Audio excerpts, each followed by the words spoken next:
meet, there's 23 chief judges throughout the state of Illinois. We meet for 2-day meetings. Mainly, the topic is the Safety Act.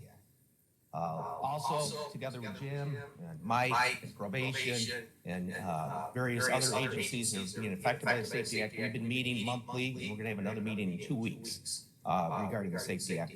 Before I get into the pros and not the pros and cons, but how it affects the judiciary branch, I want to begin with saying that as of January 1st, there is going to be no bonds the way the statute is written, which means out of the 640 people in our county jail, 90% are on bonds. And that means, as of January 1st, there is going to be about 90%, they're going to be released because there's no longer a bond requirement. Now, the preventive measures which we have taken, there seems to be a consensus throughout the state of Illinois, chief judges and AOIC, which is the administrative branch of the Supreme Court, that were allowed to file pre-statute detention hearings in which state's attorney files a petition, we have a detention hearing, but the order does not go into effect until January 1st, meaning the statute is not enacted, but the order that we enter does not come into effect January 1st. And we've been talking about this through various 3 months, and we have put together a program, exchanging information between the state's attorneys and the sheriff's office regarding what people we're going to bring in front of the courts prior to January 1st. And I think we have to do that in interest of public safety and our community. There's 2 other chains of thought throughout the state of Illinois, not the minority opinion. Sangamon County is their chief judge is saying, well, we're going to make the sheriff have that obligation on New Year's Eve. I think Sheriff Kelly would not want that to take place. 640 people, he'd had to make a decision in about 10 minutes. And that is not the majority way it's going. The other thing is, the other chain of thought with AOC and the chief judges is that, well, the act does affect anybody who's in jail, stays in jail, and we're going to do the detention hearings after January 1st. There's serious constitutional issues with that, and it's going to have a lot of lawsuits, hopefully. And that's our main concern right now locally, is to make sure the people that are detention eligible stay in jail and not released in public. And I think we're on the right road track to doing that. As far as the Safety Act itself, I know a lot of you probably are not that familiar with it. Some of the concerns with the judiciary, the sheriff's department, the state's attorney's office, the initial arrest of an individual, the police agency makes a determination whether the person gets detained or not. Did anybody see any problems with that? Who's supposed to do that? The judge or the state's attorney's office. Police departments, they don't want to do that because it's going to open up lawsuits to them because they're going to make mistakes. I mean, we have to train these people and tell them which offenses should be detained and which offenses are not going to be detained. And we see a lot of problems with that. That's one thing we're talking about, chief judges, how to change this. I met with our legislature. We have monthly, and hopefully some of these changes can be taken place. If not, the Safety Act stalled out for a little bit so we can make these changes. The second issue is, and especially with felony cases, let's say it's a non-detainable offense. The guy doesn't show up to court. Generally speaking, especially in the felony cases, in the misdemeanor cases, a little bit different. There's always a little leeway for misdemeanor cases. You give them a notice to appear. If you don't show up, then you issue a warrant. Felony cases, the only way you ensure somebody coming to court who doesn't show up to court, you issue a warrant for arrest. You can't do that anymore. According to the Safety Act, you can't do that. What's going to take place is, under the Act, the Sheriff's Department has to serve the individual defendant with a rule to show cause why he should not be held in contempt. That means he has to find the person, he has to serve him with something, personally serve him, and then that person, if he doesn't come to court, then he can issue a warrant. Now, I don't know what Sheriff Kelly's point is, but he hasn't the manpower to do that, and there's a safety issue with that. And a lot of these defendants, they have multiple residents, it's hard to find.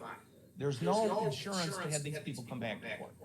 And what's going to happen is we're going to get a big backlog of people that don't show up to court, and our whole docket's going to be pushed back, which is, I understand some of people, you don't want people to be in jail that shouldn't be in jail. I understand that. But there's no insurance for these people to come back to court. Another issue that is troubling, what about the people that are on offenses, they're detainable offenses, have already posted their bond? Let's say the guy's charged with aggravated battery, detainable offense, armed robbery, detainable offense, he posts $50,000 in cash. what do we do with these guys? They're already posted bond. Under the act, we got to give their money back, and then we got to bring them to court to have a detention. See any problems with that? Tremendous problems with that. I mean, these are issues we've hashed out many times. Also, you have to look at, when we look at this, the constitutional issues involved. Chief judges meetings, we have once a month, we have various Supreme Court judges that show up. I think there's a trend within the Supreme Court that can find portions of this act unconstitutional, if not all the act unconstitutional. Well, that means that that's found unconstitutional, we go back to bonds. Logistically for our departments, and remember, our county is the third largest population. We have the second largest jail population, and we have the second largest criminal docket in the state of Illinois. We're big. We're really big. And logistically, with all the agencies involved, with the clerk's office, sheriff's office, state attorneys of probation, we're going to have to start all over back if it's found unconstitutional. And I see a lot of problems with that. I would like to get it right. I've talked to our legislators. Let's take a look at this and fix some of the problems that we foresee that we know are going to come. Lastly, the clerk's office does a study. I don't know if you know this. When a bond is posted, the person pleads guilty, is found guilty, the fines and costs, probation fees, the restitution to any victims come out of the bond, the cash bonds. Now, if we're not going to have any bonds, we're going to lose that cash. What happens is the person going to be assessed fines and costs that they rarely pay. At the end of the case, they take a judgment for. The clerk's office does a study. That's going to, in the last 5 years, between $10 and $14 million in revenue lost to the county. And it's closer to $14 million to those 5 years. We had 2 years of COVID when there weren't as many arrests as the other 3 years. Also, Chris from probation did a study. Home monitoring is going to cost the county between staffing and equipment an extra $900,000 per year. Those are the issues that we have to face in the judiciary branch. I think we've taken proactive, together with my colleagues, proactive measures to try preventing right now, not releasing 640 people from jail. And hopefully we can stall this out a little bit and fix some of these problems that's going to face our county, our community, and our judiciary. Thank you. Thank you. Next, we have State's Attorney Glasgow. Yes, I'm sorry. I did say we would ask questions after each speaker. So one moment, State's Attorney. Thank you for your patience. I'm good at answering questions. Thank you. And maybe Jim has some input on this as well. I know many people think that this is going to save us money because we're going to release all these people. They won't be in jail. But I don't see this as a savings. I see this as an additional cost burden in several ways. Number one, these people are going to be released. I'm sure a lot of them are repeat offenders, and they're going to go out and continue to commit more crime. From my perspective, that's going to lead to the need to have more people out there, more deputies on the street to address the additional crime that's occurring because we can't hold them. And is anyone talking about that? Not only the impact of additional crime, but the strain on our resources for the people who are out there having to protect the public. Now, maybe most of these people, when you release them, will go home and be good people. But, you know, I think the world is what it is. And that may, I think our crime is going to increase, unfortunately. So is anyone talking about that? Do our legislators, are they thinking about this? What are we talking about, Rick? Because I want to make sure I understand your question. Was anyone talking about the impact, the financial impact that is, I'm sorry, it's going to occur? Yeah. You know, again, given my position, I can't give political opinions about this. However, I think This bill was hastily put together and rammed through the legislature, and I don't want to put down any, I don't want to make a political opinion about any of your legislators, but I think there wasn't any thought in this, especially how it affects our community. I mean, every community is different. I mean, I have chief judges in Southern Illinois that doesn't affect at all because they don't have anybody in jail. They don't have a lot of crime. If they get a DUI, it's a big deal. You know, it's all over the paper. But the collar counties like us, like I said, we're the second biggest criminal docket in the state of Illinois. It's going to affect us. And just the financial impact on you guys, and my numbers are solid. We did studies, $10 to $14 million losing of revenue because of no bonds. $900,000 for the home monitoring system for Chris to fund it. I mean, these are your issues. You guys are the first ones. As far as the financial impact on our community, sure. I mean, Jim, he knows more about this than I do, and I don't make any political opinions, but a lot of these people have multiple repeat offenders, and they go out and repeat offend again. Hopefully, I think I got a pretty good judiciary, he's got a pretty good handle on this, and we're not gonna let anybody go on that shouldn't be allowed. I mean, we're more to let's protect the public than let people go, because that's our job. I know one other conversation that came up in. Judy, we just want to stick to questions for clarity. Yes. So if you have a question for Judge Kennedy, please direct it to him. If not, we're going to move on to our next guest speaker. Regarding our judges, I know there was a discussion at a previous meeting about how we didn't have, there was difficulty on a weekend if you brought somebody in because there wasn't necessarily a way to. We changed all that. You changed all that. That's good to know. 7 days a week. Excellent. Every day of the week, even holidays. Thank you. We have combined with Sheriff Kelly and the State Street Glasgow, we took care of all that. So. Thank you. Any other questions? All right. State's Attorney Glasgow. Thank you for being here today. Good morning.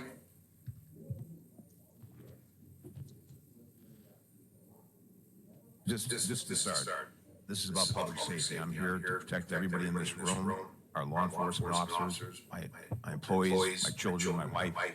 I've been doing this for 40 years, and I'm scared to death with what's going to happen if this goes into effect. But I want to make something clear. I agree there needs to be bail reform. We just need to do it right.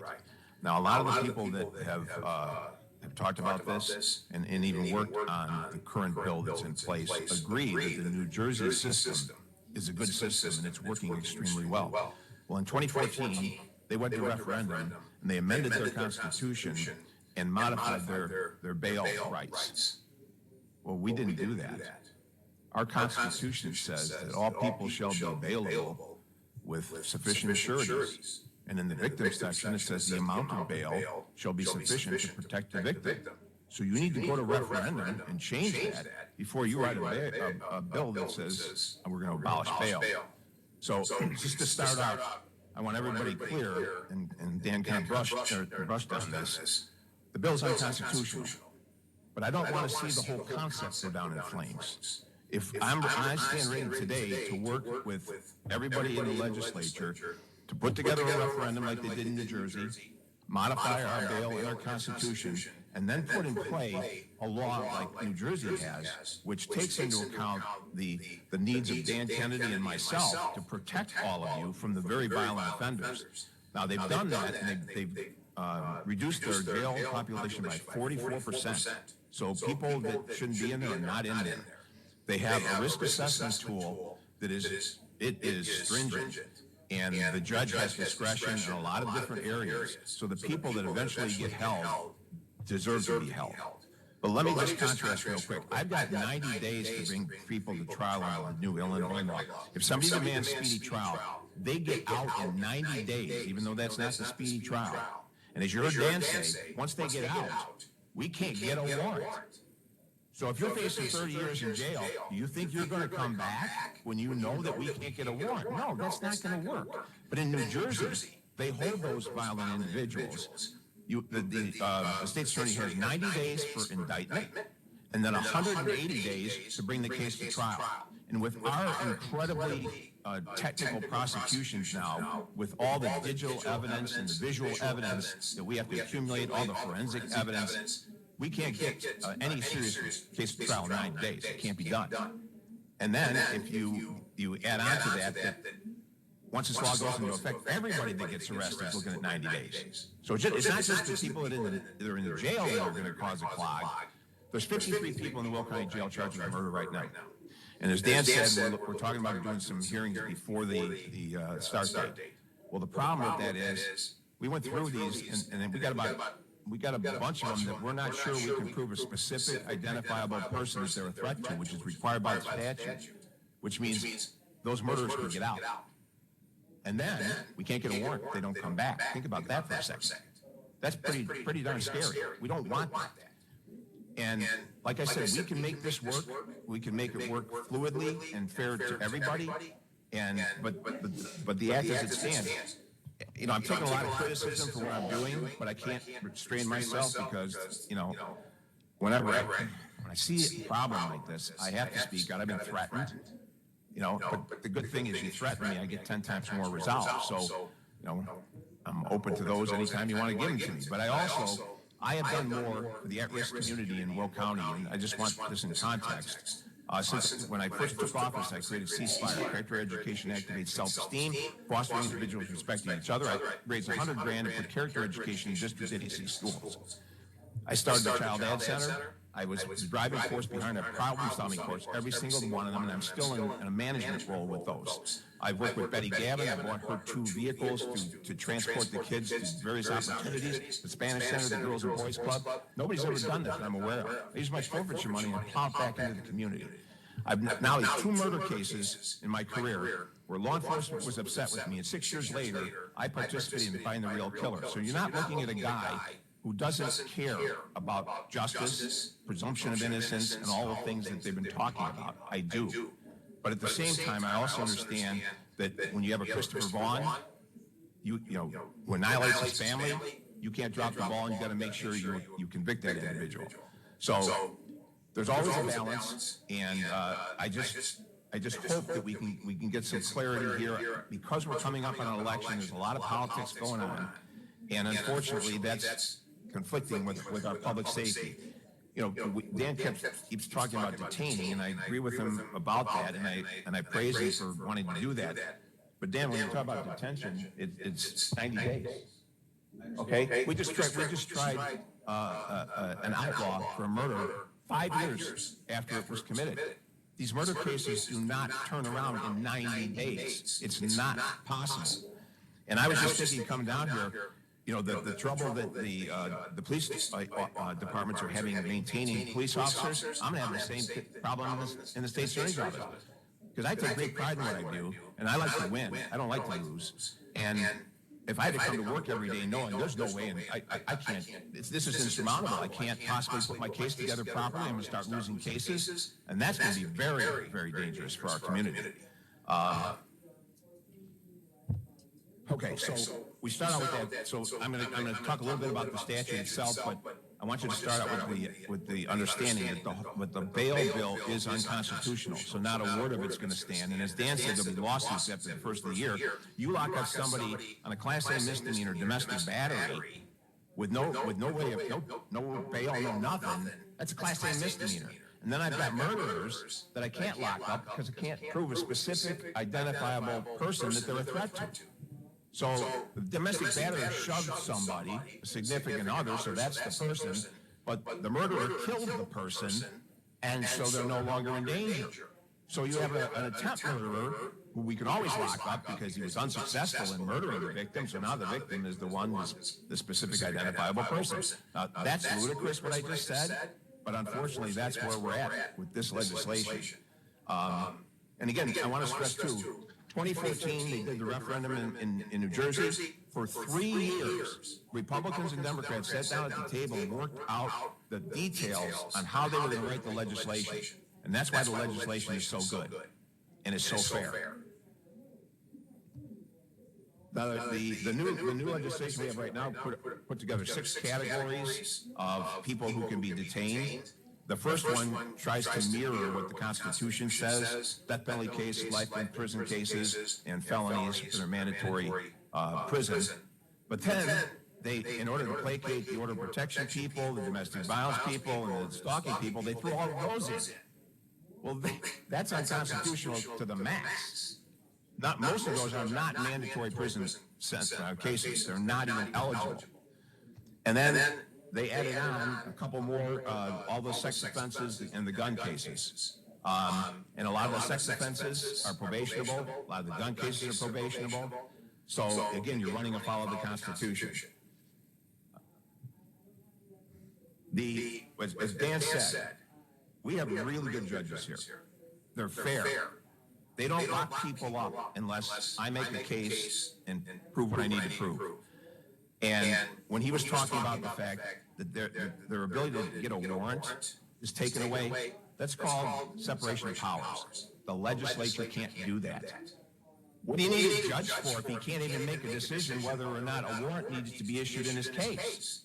That's absolutely absurd. And these rules to show cause, you're talking about that. There's no way that police officers are going to serve rules to show cause on violent offenders. They don't have qualified immunity. They don't have probable cause. They can't use force. They can't get the SWAT team. They have to knock on the door and wait till the bullet flies through the door to shoot them, and then there's no witnesses to the crime. And you see that across the country happening. It's a civil. It's an invitation to a tea party. A rule to show cause. It's a joke. And so, and then that's going to even happen with the B and C misdemeanors, which I'll get to at the end. Criminal history isn't going to matter on a lot of these cases. So,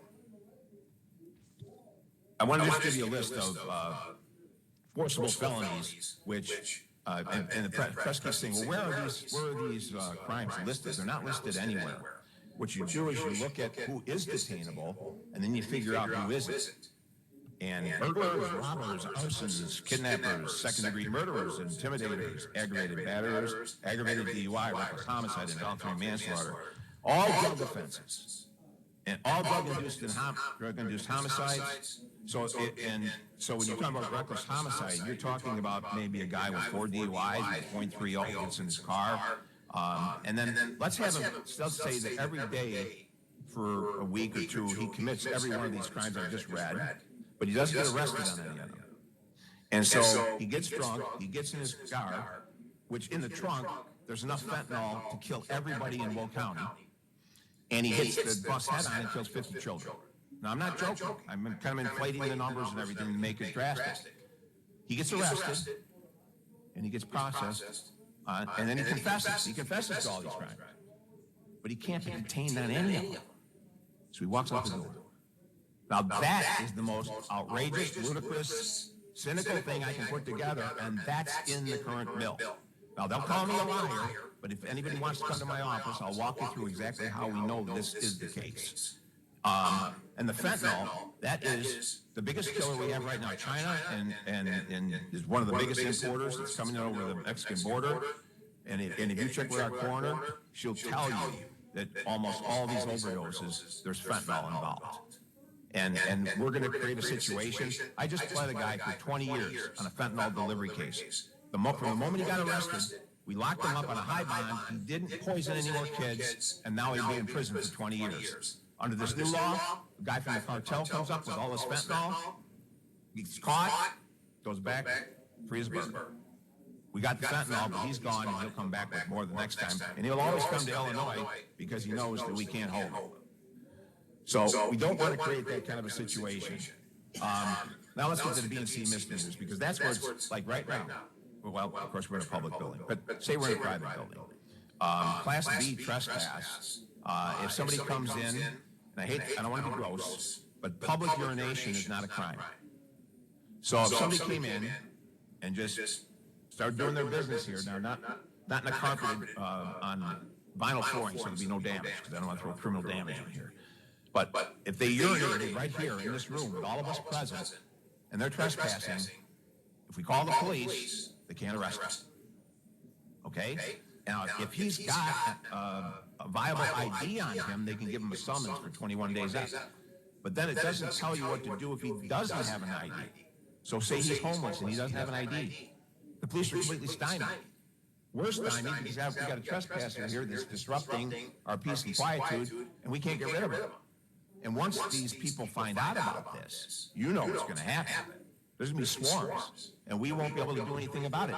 And I feel terrible about homeless people. I truly do. And anything we can do to help them, we should do. But there's going to be so much disruption. Disorderly conduct is another crime. It's Class C misdemeanor.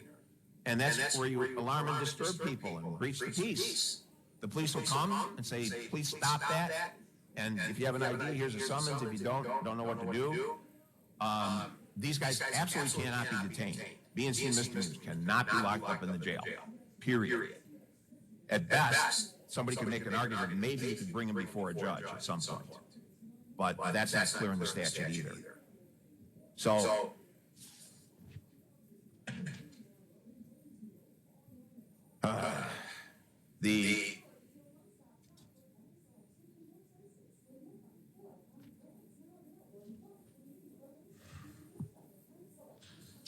I think that's pretty much it. I was just talking to a couple of deputies about how I'm so fearful that we're gonna wind up with. I mean, I know Joliet's advertising for new officers, and they're getting 20% of the applications they normally get. So what do we want? We want the brightest and the best to be our police officers. Well, the brightest and the best aren't applying anymore. And unfortunately, the 20% that are applying may be the ones that wouldn't have made the cut when they had the normal applications. And so we're shooting ourselves in the foot. The good officers are retiring early. They're losing part of their pension because they just don't want to be involved in this anymore because of what they see coming. And that's tragic. I've had the honor of reviewing the use of deadly force by police officers in this community since 1992. And I can tell you that we've not had a single case that resulted in a death where the officer exceeded their lawful authority and in most cases hesitated and did not shoot at the first opportunity and put their own lives in danger. Now that doesn't sound like the narrative you hear on TV. And granted, there are towns where it's not the same, but we're pretty much of a melting pot type of community. We've got every strata. And so I think that's indicative of what America is about, is how our police officers behave. When you get into Chicago, of course, you get 14,000 police officers. You've got an intensity like we don't ever see here. I mean, I like that last year 6 officers committed suicide, 3 of them in their squad cars. So the brutality and insanity that they deal with, it eats them alive. And so we've got to try, and again, the city of Chicago, if I could get a meeting with Bezos and ask him, would you work with us? Let's take the Austin neighborhood or the Roseland neighborhood where I spent 9 years of my life. Let's go in there, get the gangs out, bring businesses in, demolish the bad buildings, rebuild, employ the local people, get the schools built up to where they should be, and watch what happens. I got adopted from St. Vincent's Orphanage in Chicago in 1950 by 2 amazing people. It's the only reason I'm sitting here.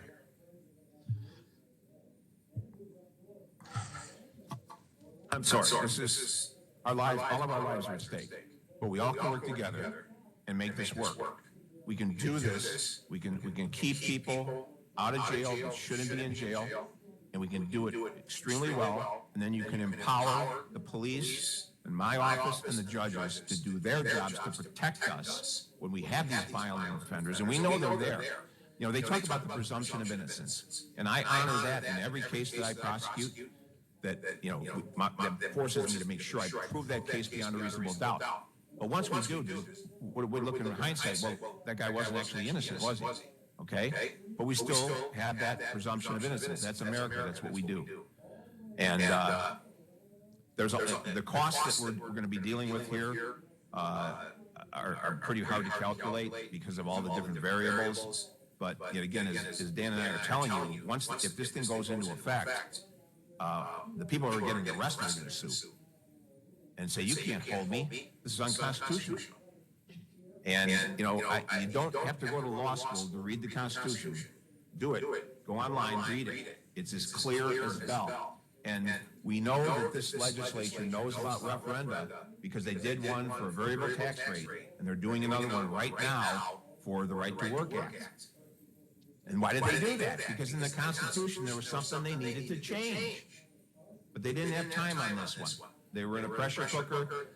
I would venture to guess that if every legislator that voted for this was told about the release of these prisoners from the jail, and at least 30 to 35% are going to walk out the door immediately. As Dan said, some of them are in there for some other procedural issues, about 10%. And then we have the violent offenders that we have to deal with. And if we can't show a specific, identifiable person, now, the judge may differ with me because there's two wordings in the statute, but the one wording is there only once, and the other one is there 3 times, and one time is, it tells me what I have to put in my verified petition. The judge can't do anything if I don't bring a verified petition. So I've got to be telling the truth when I bring my verified petition. So there's hurdles and roadblocks, but even if we do, they keep, all I hear on TV, oh no, they'll be detained, but they don't tell the public, it's only 90 days. And my murder cases go to trial in 2, 3, 4, 5 years, not in 90 days. And we win the vast majority of them. So we need to keep doing that. We don't convict innocent people, as I told you. I've worked 3 times with Northwestern Center for Wrongful Convictions. All 3 defendants were African American, and I nollied their cases.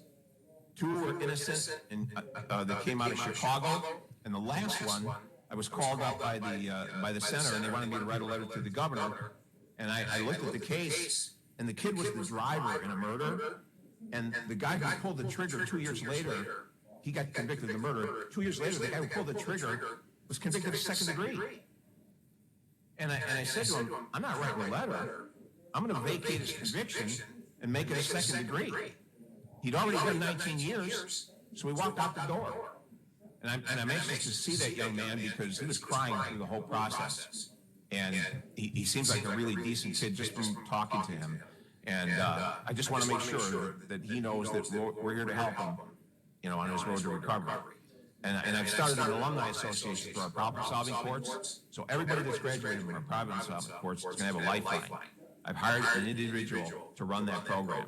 So if you feel like you're going to slip, call us. We'll be bringing you back. Because all of that hard work and effort that we put into getting you back on the straight and narrow will be wasted if we don't do that. So, be glad to answer any questions. Thank you, Nat. Jim, a couple times, Judge Kennedy mentioned the home monitoring system, and you brought it up. Can you give us a little more information about it? It appears to me that is, the use of that is one of the reasons why they're saying this is going to work. We're going to be able to monitor them, and so there are a couple things I'm wondering about. The cost, because if that is the case, then you have to expand that equipment. You need more equipment. How is that monitored? And then I think we're all aware of issues where it didn't work. They go and they catch somebody, and guess what? He's wearing not a collar. What do they call it? He's wearing an ankle bracelet. Oh, it didn't work. So can you share with us a little bit about that? A young girl in Romeoville was murdered by a guy in an ankle bracelet from Chicago. Okay, there was just an article in the paper. A guy in an ankle bracelet in Chicago was hired by another guy, and he murdered the eyewitness for that guy's murder on an ankle bracelet. There's over 100 people charged with murder in Chicago on ankle bracelets. They have 2,500 people on ankle bracelets, and 3/4 of them are violent. And then you look at the violence that exists. Now, if they try to say, well, we've not tied any of the violence back to these people on these bracelets, well, they don't get caught. The percentage of people being caught, the really sad statistic is in the African-American neighborhoods in Chicago where the gangs rule and terrorize, and Mayor Lightfoot mentioned that. She said, we've got to lock up these violent offenders because these poor people in the neighborhood are scared to death to come forward and testify. Okay? And so we only have 50 ankle bracelets available here in Willl County. And so that's obviously nowhere near enough. So all kinds of investments have to be made in that direction if we're going to go that route. But it's interesting, in this law, they say if you get an alarm that the ankle bracelet has been taken off, you can't consider it an escape for 2 days. What in the world does that mean? I mean, why would you ever do that? Okay, so that's just more inexplicable language in the statute. But yeah, ankle bracelets are certainly, for nonviolent offenders, would probably be very effective, but not for violent offenders. And, right now I have a defendant in the Willl County Jail that did a carjacking on Diversity Parkway in Chicago. He tried to carjack one gentleman, he put a gun in his face and got in his car, but the elderly gentleman ran away with his key fob, so he couldn't take his car, but he took his cell phone. Then he got in the other car and took off. Did another carjacking. He fled into Willl County. And I remember from law school that your crime is not complete until you've made a full escape. So we charged him here for the Diversity Parkway. He's in on $1 million bond, and they just did a motion to transfer it back to Chicago, and it was denied. Okay? But see, that's a contrast. I'm doing what if you have a gun put in your face, a loaded gun put in your face, I can't even imagine. You're thinking, I'm done. We have a poor woman from Frankfurt that was driven around for 6-8 hours with 4 people with guns, and they kept taunting her and putting the gun on her. They finally let her go, thank God. But she's got PTSD. I mean, you can't, as a normal human being, that will never leave you. And so, again, I'm not here to say we need to do nothing but punish, because that doesn't work. And if you look at my history, I don't know what else I could do to show the balance that I've had. And like I said, I was adopted. There, but for the grace of God go I. And I believe that in my heart every day. So, but we need to work together, not politics. Let's work for the public safety and get this thing fixed. It's not like I'm asking them to get rid of this bill and offer nothing in return. Tomorrow, let's sit down and start planning the referendum, and we'll get it done.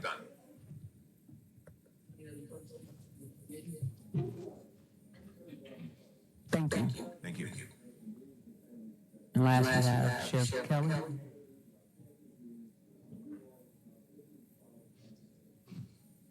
I'm not so sure how much more I can say to these two. I haven't already said, but. Well, good morning. Thank you for being here. Yeah, good morning, everybody. Thanks for having us. Like you said, I don't know how much more I can talk about this bill. Other than the state's attorney, the chief judge, and I have done. We've been sitting down talking. I tendered a list of inmates and what they're locked up for to the state's attorney's office and the chief judge and the circuit clerk, so we can get a handle on this before it comes into play on January 1. Yeah, losing 90% of the inmates in our facility would really, I mean, we would probably lose 3/4 of our employees down there, which is a concern, obviously. This rule to show cause has me really, really scared in that now, like the state attorney says, we have no teeth when we go to somebody's house to say, hey, you need to come to court, pretty please, and hand them a piece of paper. And then if they don't come, now they can issue a warrant. That's a big problem. That's a huge safety problem for every police officer in the state of Illinois. Because, we're not, we have just under 10,000 warrants in Willl County. Active warrants today.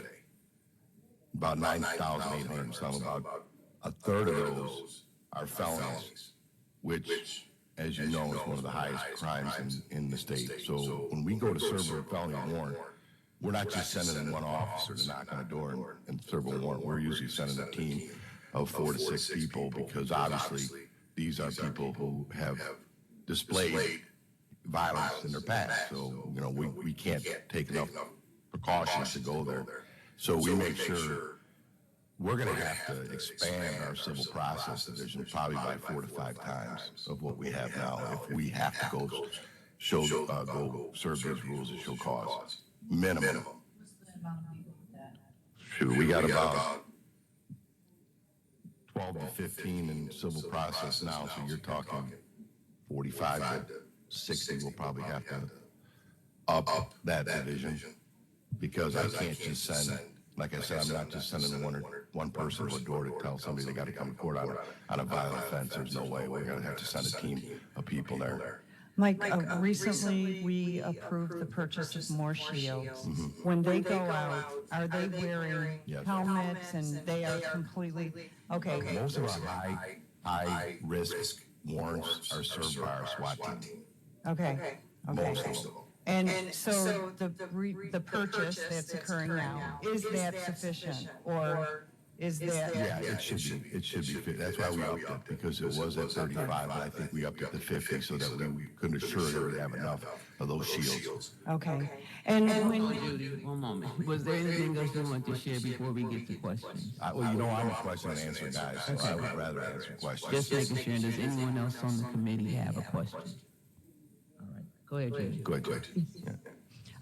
when you do go out on those calls, is there, does a medical unit come out and are they in the vicinity or? We do, So you- our team is, yes, we have 2 paramedics and an ambulance that respond to all of our SWAT call-outs and all of our high-risk warrants that we send our SWAT team. There's 2 2 paramedics and an ambulance on scene with us at all times when we serve those, yes. And what about this monitoring system? So, Jim mentioned Well, probation basically does the monitoring of all that, and what happens is 9 times out of 10 is they have to register with probation where they're living. If they get an alert that they're not supposed where they're supposed to be, correct me if I'm wrong, but they then it hits, and then they notify the police department that jurisdiction is. So if it's in the city of Joliet, they're calling Joliet saying, hey, if it's unincorporated Willl County, they're calling Willl County saying, hey, we got a hit on a ankle monitor, basically. Yeah, that's how that works. Yeah. Thank you. Yeah. Judy, you have a question from someone else on the committee. We'll come back to you if you have more. Thank you. So my question is, if we think that this law is going to go into effect and we lose all the people that are in the jail and we have a lot of people that are unemployed from the county, would we be able to move some of those folks that work in the jail to work in the civil division? Well, our civil division are certified police officers, so they would have to patch over from correctional. So it's something that could happen, but we have the training and stuff. We do that now. And I'm not going to disagree with Jim, but fortunately at the sheriff's office, we don't have a problem hiring police officers. Right. We have a huge list. We just sent 5 more to the academy. So fortunately here at sheriff's office, we don't have a problem with recruiting and retention. I mean, I'm thinking about like, But yeah, we would have to, they would one of have the to things I'm patch charged over. with in the county, right, is making sure that like our people are employed and the employees that work for The the way county. the correctional deputies in the jail now that we have, they can take the test to become police. And then but they have to go through the whole process again. And then they have to go to another police academy, which is now 14 weeks instead of the corrections. Yeah, well, we get reimbursed from the state for the cost of the academy. So I mean, So it's not put the money up front, and then the state reimburses us the police academy costs. Okay, so there's like a path. Yeah. We're just thinking about the folks that would become unemployed that were county employees, right? And so we're always worried, like, what can we do? That would be the ultimate goal, to get the people who currently work, because that's the way I do things now. Right. My correctional deputies, when they take the police test, they get first crack over most everybody else because they've already worked here. They've already shown their work ethic and what kind of employee they are. So we give them the benefit of the doubt and hire them usually first. Now, as we look forward to the Safety Act possibly becoming law, are we able to kind of create a conduit to help those folks, streamline that process a little bit? Because I do know that becoming a sheriff's deputy, it is a long process, right? Just that hiring process is long, all the different steps and so on. It takes about 6 months from the day we hire until they're finally ready to work the street alone by themselves. Because I guess I'd be interested, if we can do something to kind of start getting folks on that path, just so that they don't become unemployed for 6 months. We're going to have to, and I have my administration from the ADF here as well, we're going to have to sit down, because we have a classification, we are an accredited facility. Every 2 years, auditors from all over the country come in, they audit our facility, and we have to pass it to be accredited. So we are accredited every 2 years. So we have to maintain, keep separate lists. We can't house certain people with other people. So there's still going to be, we're still going to have to establish, keep that established even after this bill. If it does go into effect on January 1, we're still going to have to do that. So, it's not like close all the doors and shut the place down. We're not going to be able to do that. We're going to have to house some people, and we're going to have to still stay with our accreditation. Yeah, you just mentioned that, a lot of people would probably have to be let go as employees. And so, besides the public safety out on the streets factor, I'm also just thinking about those folks as well and how we could staff and keep people in the county instead of just hiring a bunch of new folks. And Well, and here is a situation we do have an issue though, hiring and keeping correctional deputies. We hired 93 new correctional deputies since 2019 and lost 103 of them. And so we lost 10 more than what we hired since 2019. So it's an issue. It's a big issue. We're probably 17 to 18 short now. 20. We're 20 correctional deputies short. We were about 4 short before COVID hit. And then when COVID hit, obviously they shut all the academies down. So we were unable to hire anybody for over a year because we couldn't train them. So then as people left, we became 4 short, and we became 7 short, and then we became 10 short. By the time everybody opened up the academies, we were 20 plus short, and now we just can't catch up. Mike, can you tell us?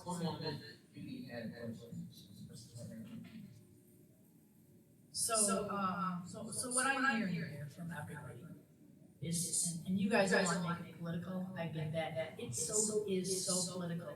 Because before this went into law, we tried to get a resolution to come forward. Judy, we're asking. That's fine.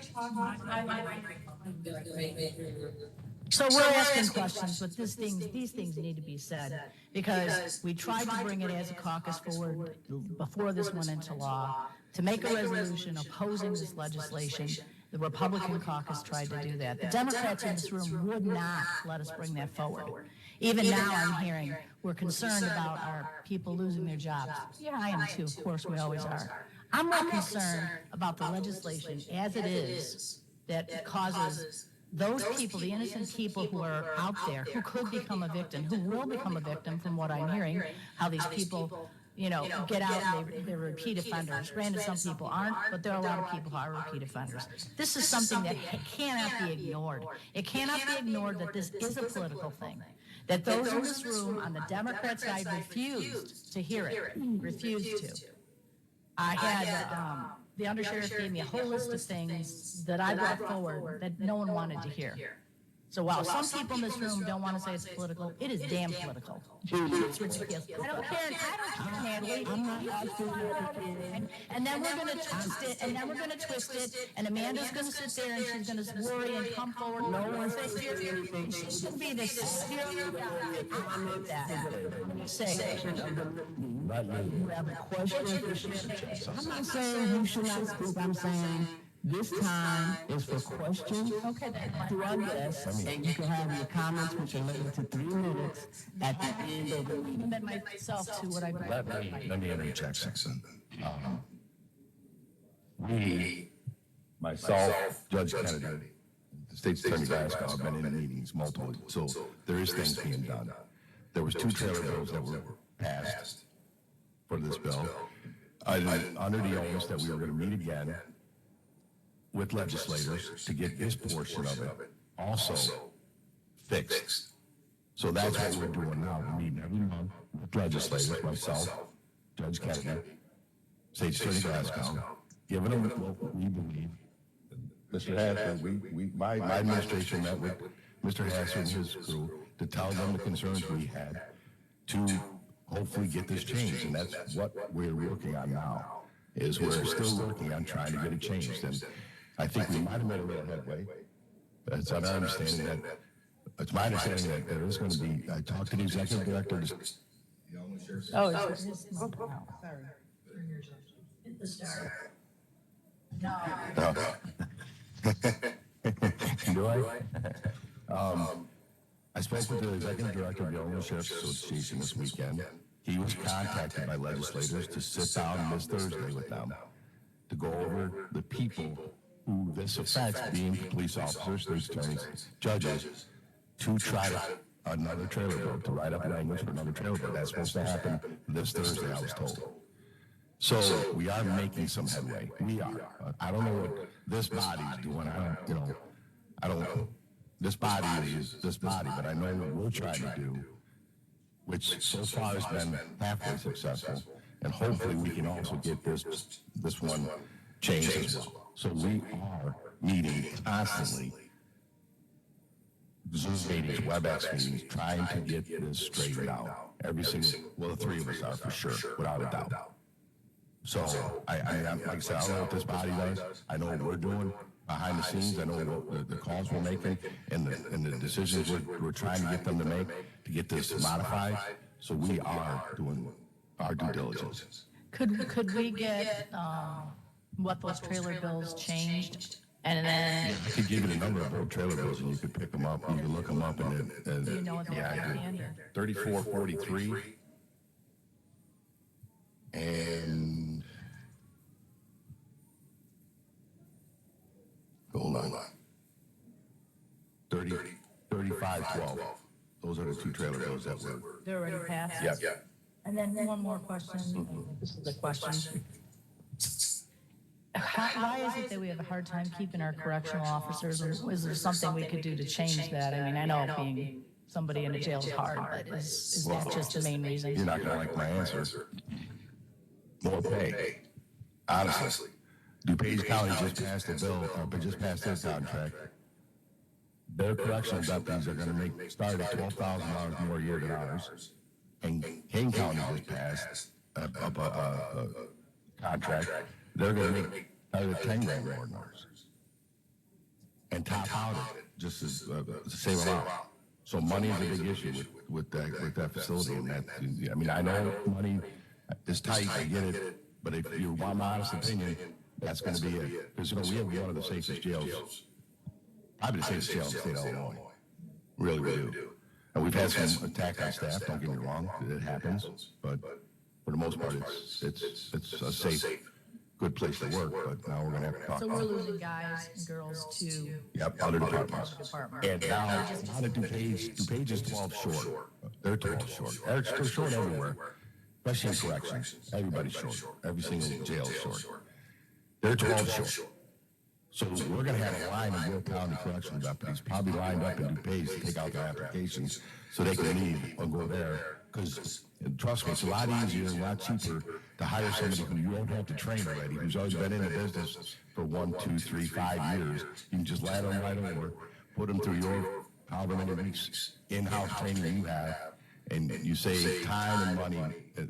We lose that, and we get people from there. We have.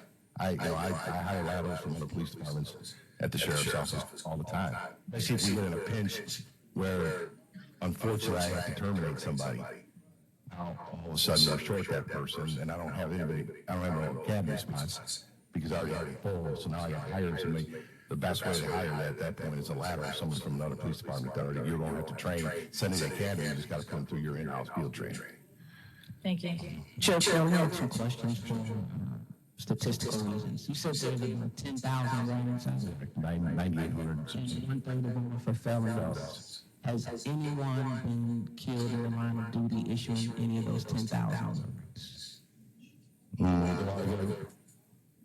They're active warrants, so people are still out. So we haven't served them yet. So we're looking for them. So the ones that have been served, has anyone been killed issuing those? I can't tell you the last time someone was killed in line of duty in the sheriff's office. Okay. That's what I can tell you. It's better. Yeah, we had 2 shots. Thank you. 2 shots. Yeah, luckily I professed to say one of them. That was just about 4 years ago. And then the 600 or so inmates, do you have a rough estimate of how many of them are repeat offenders in for the second time? Not off the top of my head. It's just a rough, if you had to guess. Yes, in the neighborhood of 7% higher, that's just a very rare guess. And then it's been mentioned that warrants can't be issued, but then it's something that's like an in-between step. It's a rule of show cause, so you have to, right. And then the warrant can be issued. The rules, yeah, the rule of show cause, you have to technically go in front of the judge and tell the judge why you didn't appear in court. If they believe that it was a legit reason, then you're good. But if they don't, then they'll lock, in most cases, they'd lock you back up. However, in this case, if they don't show the court for the next date, then they can issue the warrant, if that's, right? Right, the person's defendant has to be personally served by the sheriff. So it isn't like. Yeah. There's some gray area here, some jurisdictions, we're gonna send letters to them, but the prominent view is it says personally served. Just like the rule of show cause in a civil proceeding, the person has to actually be served by the sheriff. If he doesn't appear, then the judge can issue a warrant.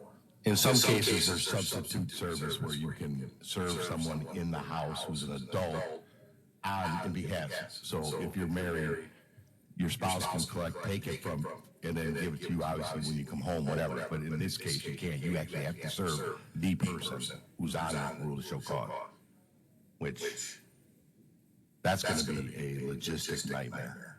I'm going to tell you right now, it's going to be. All right, Amanda, you have a question?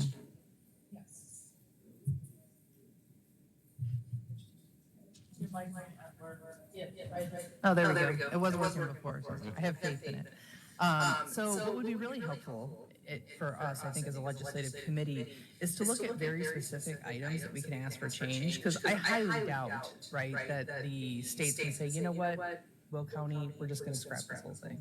And we talked about the trailer bills and stuff, so I'd ask anybody who spoke today, it'd be really great if you had a wish list of like the top 3 things that we just really want to change, because I think that might be an effective strategy for us to change some of this bill, right? So what are the top things? And you don't have to have them today. I think sending them to leadership in the future, and sending that to our lobbyists and saying, these are the top 3 or 5 things that we would really want to change, because if we can't get rid of the whole bill, right, which is kind of what you're asking, what is the next step down? Like, what is the next best thing that we could get? Well, my administration met with Mr. Hassard, and we explained some of our top 2 or 3 things that so he is aware of that. So I don't want to speak for the chief judge, and I don't want to speak for, they'd have to. At the end of the day, I'm a realist, right? So we might not get everything we want, like what can we do instead, right? And that was kind of like my earlier question too, what can we do to incentivize people? I like what Judy said, what can we do to incentivize people to stay as corrections officers? What can we do to transition our corrections officers and civil process officers and so on and so forth? Just so that we can keep all of our people in the system, keep people working, keep the system working. If we just have to move a little bit and move the legislation a little bit and make do with what we have, we have to assume that we're going to have to implement this law, right? So that's kind of where I'm thinking, just as somebody in the county government, is we're going to have to figure out how to make it work, and then what pieces maybe we can try to get moving forward rolled back. And that's why we're meeting every month, because we're assuming it's going to go into effect January 1. Right. We're just going to assume that and be ready for it. Right. Now, if it changes, great. That's what we're hopeful for. And then the other question is, what else can we do to help you be ready? As a county board, like we talked about, increasing the corrections officer salaries, and I wholeheartedly agree with that. I think I've known a few people that were moving forward in that process, and they got basically a better job. So they're like, nah, I'm good. As somebody who did corrections in the military, I'm here to tell you it's a hard job, right? So my heart's with it. So what can we do to incentivize those people to stay? And even if it's not just the pay, what else can we do to make it better? Come back with some of that stuff, because I would love to do it. Well, I believe we met with, my administration met with Vice Chair of Finance. And we explained to them what we think needs to be done. Good. And she wants us to come before the Finance Committee at some point and give a presentation. Hopefully soon. Yes. But we know there's contract negotiations that are starting up too, so I don't want to lock none of that. Right. So we're supposed to meet with the union, I believe, the 29th or 30th of this month for first steps of contract negotiations. Okay, good. So I was kind of waiting for them to come to us with a proposal and us to be ready. and then give you guys the presentation after they give us their first proposal. Okay. That was my plan. Good. I'm glad we're saying all this in an open meeting. I love it. Well, if I could just butt in here, I'm a sworn prosecutor, licensed attorney, and I see an unconstitutional law on the horizon, and I can't sit and watch that. So I'm a Democrat who will never play politics with public safety. Making these kind of plans is silly. We need to look at a forceful way to either get the implementation fixed, so then we can sit down and talk about the New Jersey plan that I'm talking about, and then they can get what they want, and we don't get destroyed down here by changing all of our manpower and getting all goofed up here. That is not the answer. And like I said, I support bail reform 100%, but let's do it right and not throw the baby out with the bathwater. And so doing a trailer bill on this thing is like putting a new heart in a dead guy. That's what it's like. Because this, right after the first of the year, the defendants will eat this bill alive. We don't want that. We don't have the decency and common sense to stop it before that happens. We have to do that.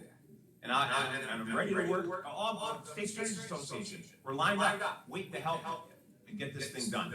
And get the people out that need to be out so that they're treated fairly. Thank you all for your comments today. Oh, I'm sorry, Mike. Yeah, I was gonna say, come to finance, but the negotiation thing's gonna stop everything, because we really can't talk about that once you get into negotiations, so it's gonna be, right, and you know how negotiations go, that can be 6-8 months, so we'll be well into next year. And my other thing was, I'm no legal expert, but how do we do a trailer bill to a bill that's unconstitutional? How do we do that? Where's the logic in that? I don't get it. So if some of us on this board think this is unconstitutional, what do we do? What can we do? What can we do to help you? I think, as far as my judges, and he hasn't given me first, I have a number of judges that can find this law classes. And I'm not alone, and Willl County not alone, many, a bunch of counties can follow suit. But the problem I have is if the Supreme Court determines unconstitutional in April or May, then you go back to a bond system and we gotta reinvent the wheel. Start out logistically, county this size, it's hard. It's time consuming, it's costly, and it's hard. That's what's gonna happen. I agree with you, Commissioner, that unconstitutional, declared unconstitutional, let's go from there. But if it's gonna go into effect, anything will up, and I want two issues that really bother me, and Sheriff Kelly too. The police agencies throughout Willl County have to make determination whether or not the guy's a cannibal or not. They can't do that. The other thing, we as judges have no right, no obligation, no ability to give these guys a warrant, because we can't issue a warrant. Those are two glaring problems. That'll be a fight with the municipality, police department. I know. Gentlemen, I'm sorry, if you want to continue, I just will have you come to the mic, that's all. I can't hear at home. There are white people out there. Is it working? Yeah, that's gonna be an issue with, a fight with municipality, police departments. I can see that on the horizon, because if they believe a crime is detainable and we don't, then we're not letting it in our jail. And somebody's gonna have to make that final decision, and unfortunately, it's probably gonna fall on the state's attorney's office, because, and that's gonna happen. I foresee that on the horizon. A municipality's gonna bring someone to the adult detention facility, thinking it's a detainable offense. We're gonna find out what they're charged them with. We're gonna probably disagree with them, and ultimately, I'm not opening myself up for liability and detaining someone because the municipality thinks they need to be detained, if we don't believe so. So we're gonna have to rely on the state's attorney, which is gonna be burdensome to them. We have to call them and say, you get to make the final decision on this. Do we detain this person or not? Yeah, that is definitely gonna be an issue. So to our three speakers, and maybe Kevin, you can answer for a state's attorney, what do you want the board to do? I mean, it's great, we've heard all this. What do you suggest, Jim? No, my question was to our three speakers today, you included, what do you want the board to do? What we We just want you to be informed. Well, I get that, but Let me throw out something else. In the Constitution, in the section that says all people shall be bailable, in the Constitution, the section that says that all people shall be bailable with reasonable sureties. The second paragraph says, anybody jailed without bail, the cost of such reverts to Springfield. Seriously. So everybody who gets jailed under this new no bail bill can send the bill to Springfield. Now, that's not going to happen because the bill's unconstitutional. But that's what it says in the Constitution. Look it up. Now, how's that for nutty?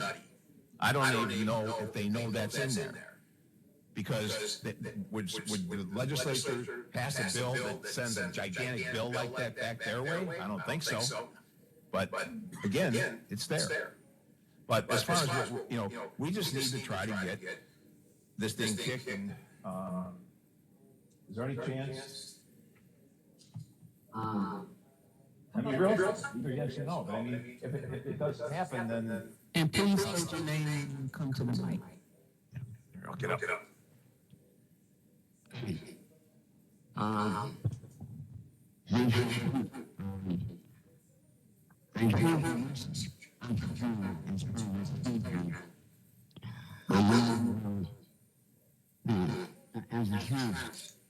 Successful if I stay at it, and this would be the solution they're looking for, because it would give us the authority to do what we need to do to make sure that the violent offenders are dealt with properly.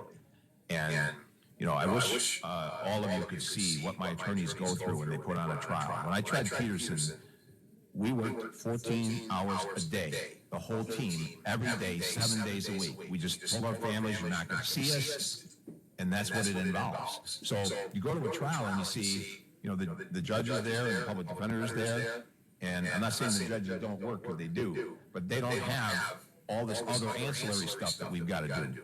And the Willl case, we had 90 witnesses. Think about just managing that.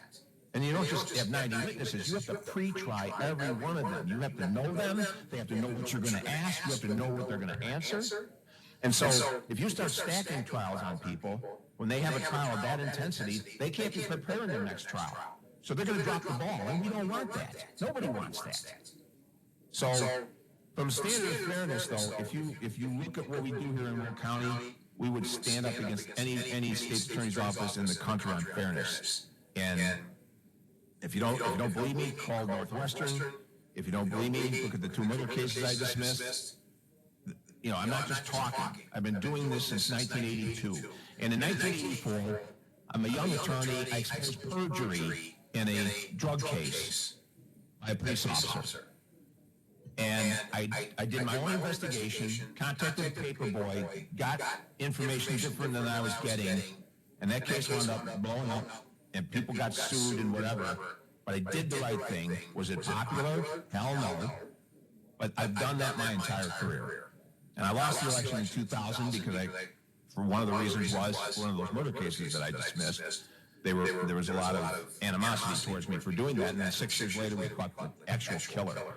And that's one of that. I mean, how do you in a profession? How do you get anything better than that?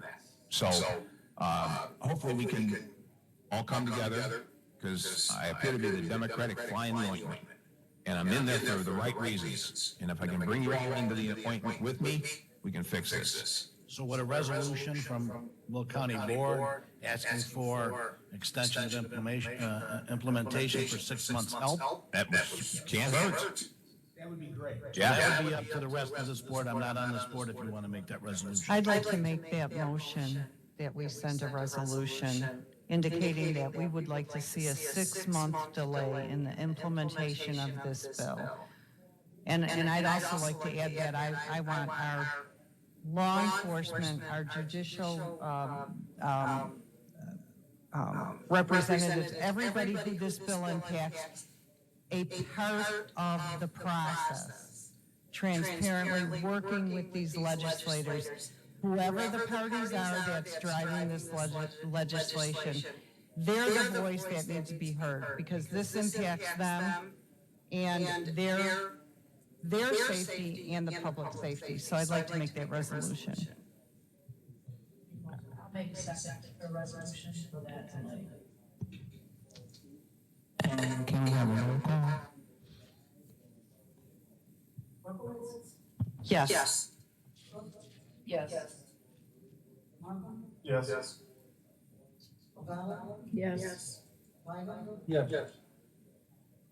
Yes.